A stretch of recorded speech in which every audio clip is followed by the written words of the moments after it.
or blackberries or raspberries? Who do you suppose does that? We do. Because if you're the University of Arkansas and you develop a blackberry, you send it to Clarksville and a couple of your buddies, but you don't send it all over the country, so you really don't know for the first 3 or 4 years where that plant's going to grow. So when you put a release out there, you say, well, we don't really know for sure where that hardened zone is. So it takes the industry 4 or 5 years to determine where that plant will actually produce the best. The USDA does a fantastic job, but they only have a limited amount of resources. So it's up to us growers, the producers, to determine we have different spies where we send plants all over the country. And we test the results and see how they do in different regions. And hardest zone does not mean altitude. You could be in zone 5, but that doesn't mean you're 45,000 feet up now, does it? Got a different climate in zone 5 even though you're in zone 5, depending on your elevation. So there's other things that you got to be considered about. The best blueberries around here are some varieties of northern high bush, half highs, or southern high bush. And of course that's great for us because they grow. Now I'm going to show you a rabbit eye.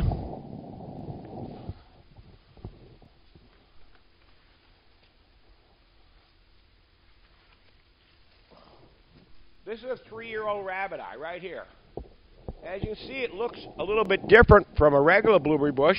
It's got a little bit lighter leaf, and it flowers on the top of the plant. Where a northern high bush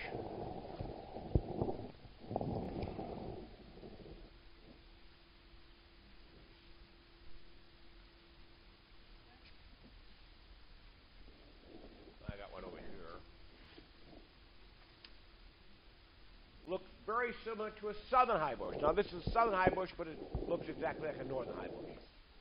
Okay, see how it grows differently, different type of leaf. So this one here will have clusters on it, like this right here. Now blueberries grow like grapes. This is a northern high bush right here. Okay? Now this plant here is going into a 5-year-old plant. Keep in mind, after it fruits, we'll whack it back about half the new growth. It will get twice as fat and produces twice as much next year. Okay? So now we've covered rabbit eyes, northern high bush, and southern high bush.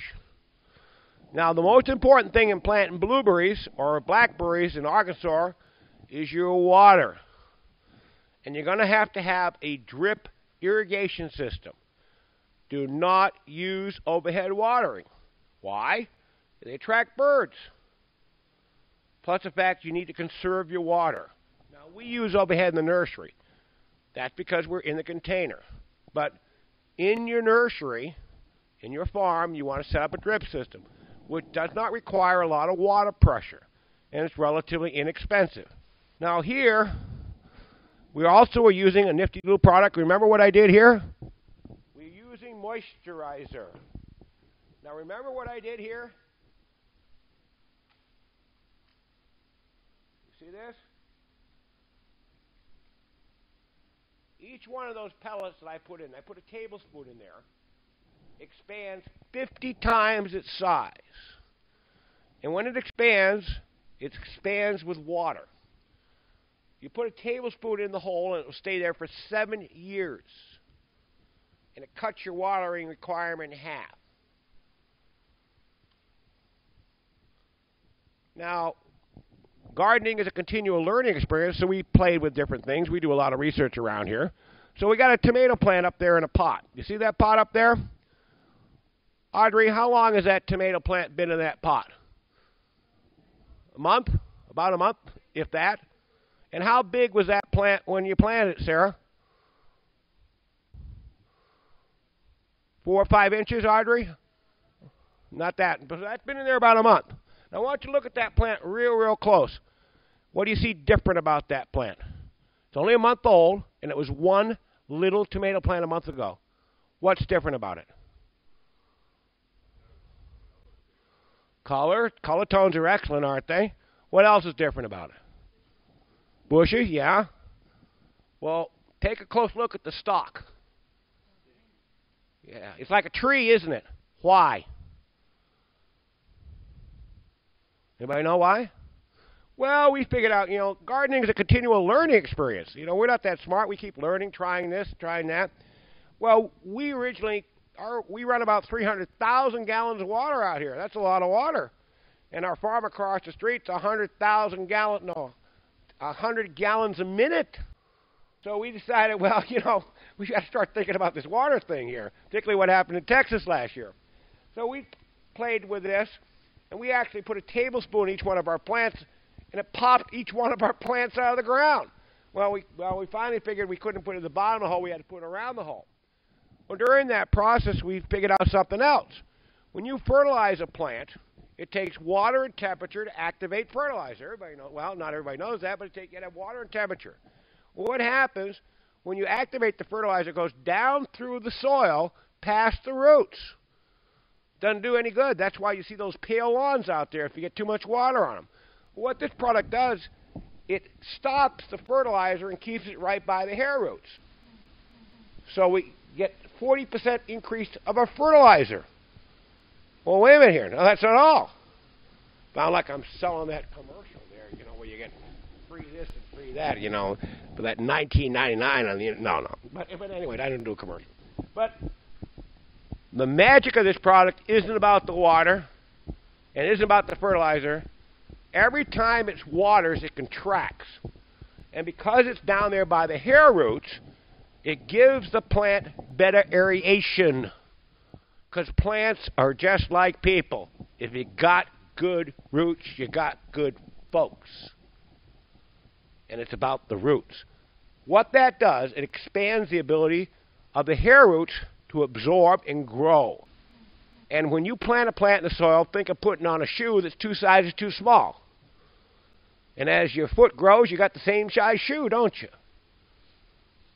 So what that does is aerate the soil in the subsoil. We didn't know that. You learn something every day. As a result, using this product, we can double our size. If you can grow a plant like that in a month, I want to see it.